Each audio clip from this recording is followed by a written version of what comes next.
Assalamualaikum warahmatullahi wabarakatuh. Baik, kita bertemu lagi di mata kuliah studi kelayakan bisnis atau feasibility study.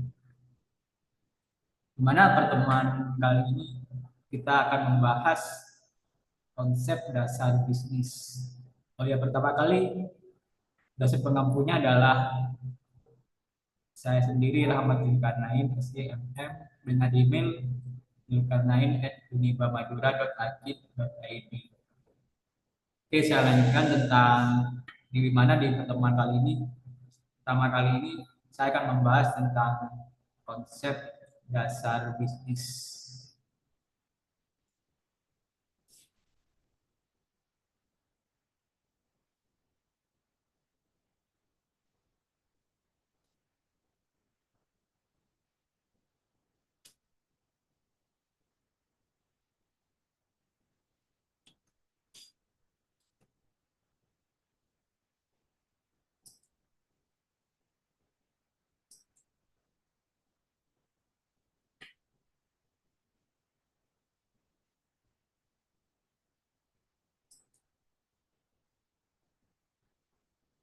Setiap orang itu pasti mengenal yang namanya bisnis. Di mana secara umumnya bisnis adalah proses transaksi yang dilakukan dua orang atau lebih untuk mencapai profit ataupun keuntungan.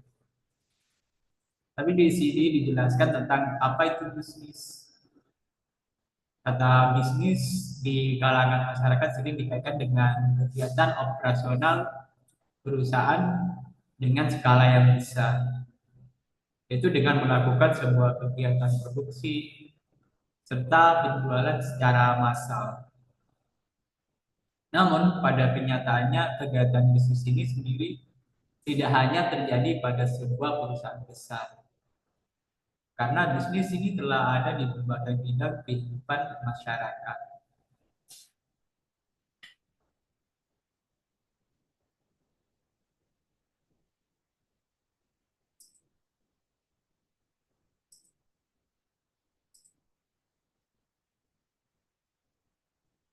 Oke, yang pertama adalah saya akan menjelaskan tentang definisi bisnis, yaitu menurut Stoner dan Dallon tahun 1985 mendefinisikan bisnis adalah sebagai competitive profit seeking organization that produce and sell goods and service. Yang artinya bahwa bisnis ini merupakan sebuah perkumpulan yang bersaing untuk memperoleh keuntungan melalui kegiatan produksi dan menjual barang serta jasa. Oke, saya akan ulangi lagi, artinya bahwa bisnis ini merupakan sebuah perkumpulan yang bersaing untuk memperoleh keuntungan melalui kegiatan produksi dan penjual barang serta jasa.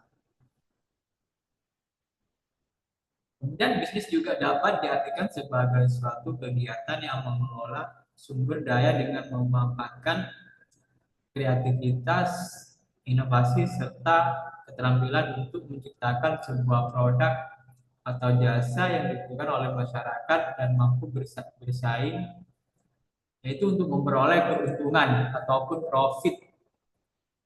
Ini merupakan definisi tentang bisnis.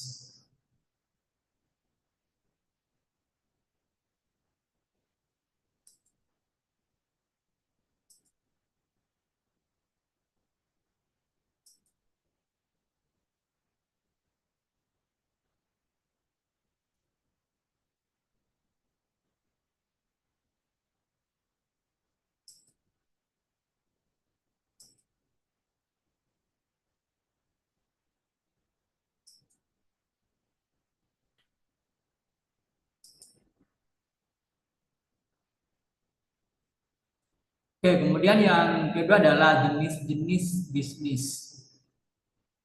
Seiring dengan perkembangan zaman serta keanekaragaman kebutuhan masyarakat ataupun pasar yang harus dipenuhi menuntut pelaku bisnis untuk mampu menyelesaikan bisnis yang dijalankan dengan kebutuhan pasar sasaran. Sehingga terdapat bermacam-macam jenis bisnis yang ada pada saat ini.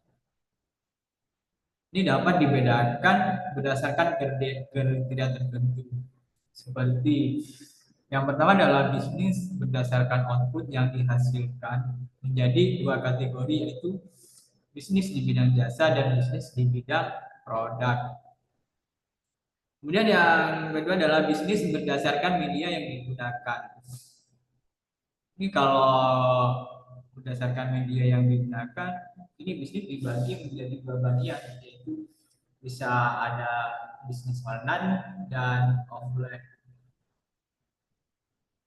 Kemudian yang ketiga adalah bisnis berdasarkan orientasinya, di mana di sini dibedakan menjadi dua jenis, yaitu bisnis yang berorientasi pada keuntungan dan bisnis yang orientasinya non profit ataupun nirlaba.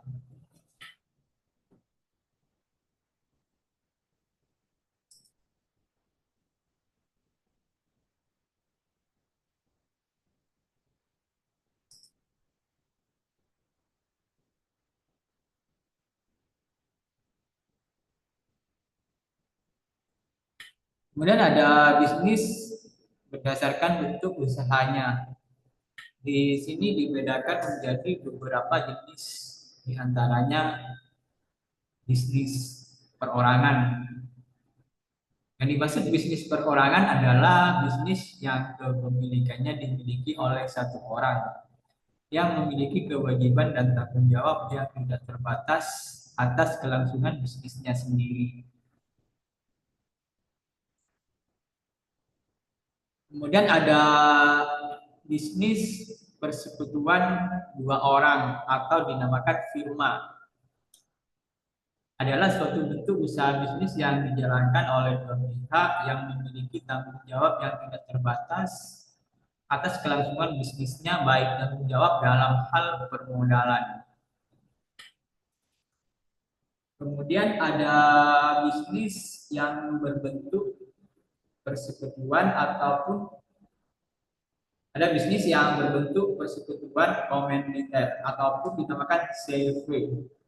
Jadi CV adalah bisnis yang berbentuk persekutuan komunitas.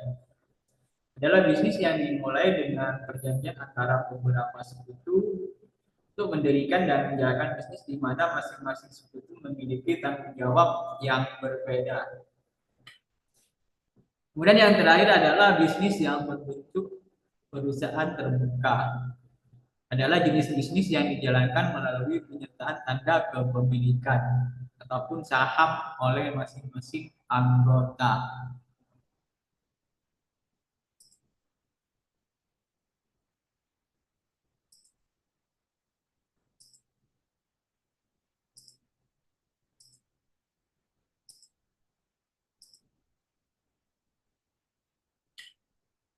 Kemudian yang ketiga saya akan menjelaskan tentang tujuan bisnis. Mungkin yang pertama adalah yang pastinya adalah mendapatkan keuntungan atau profit. Itu pasti setiap bisnis ujung-ujungnya akan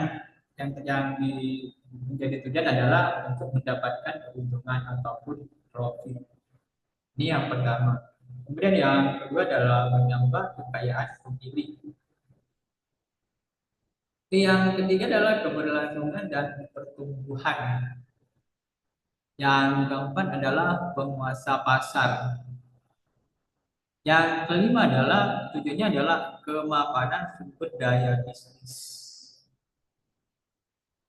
Kemudian yang keenam adalah tujuan bisnis itu adalah merupakan tanggung jawab publik.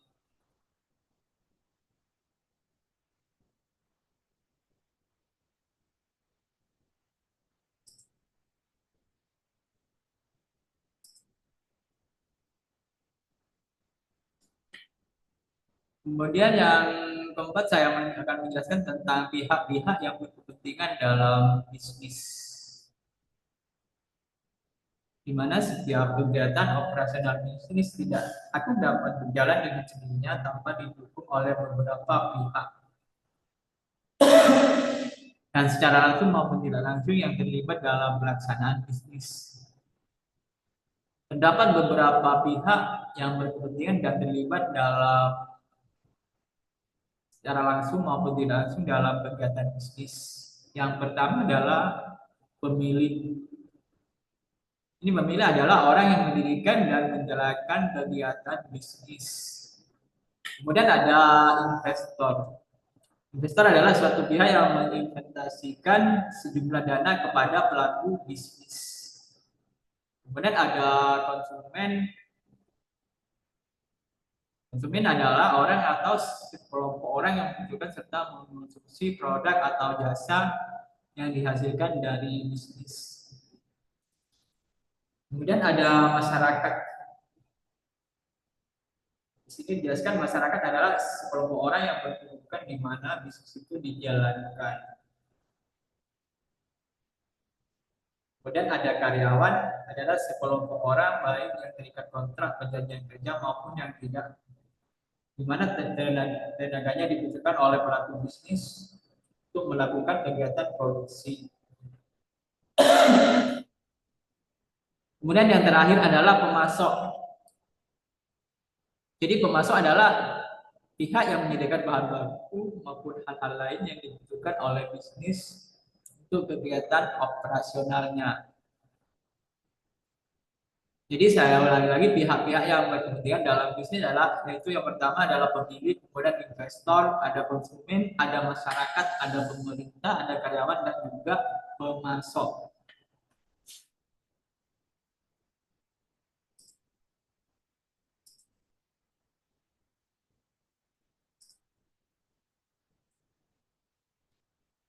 Oke, saya akan menjelaskan tentang biodata saya atau biografi saya. Yang pertama adalah nama saya sendiri, Rahmat Zulkarnain, akrab disapa Nain, adalah seorang dosen Uniba Madura ataupun Universitas Bahaudin Matahari yang disingkat dengan Unima Madura.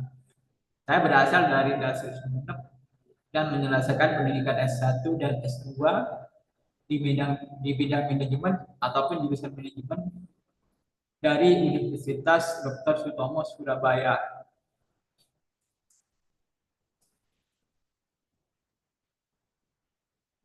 Kemudian dengan email ada zulkarnain@unibamadura.najib.id, kemudian nomor kodenya adalah 085232556223.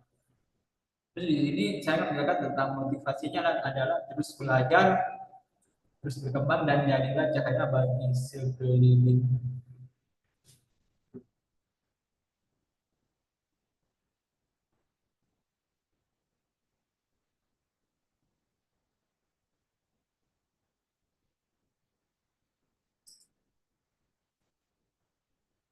Oke, sampai di sini pertemuan pertama kali ini. Saya ucapkan terima kasih. Akhirul kalam, wassalamualaikum warahmatullahi wabarakatuh.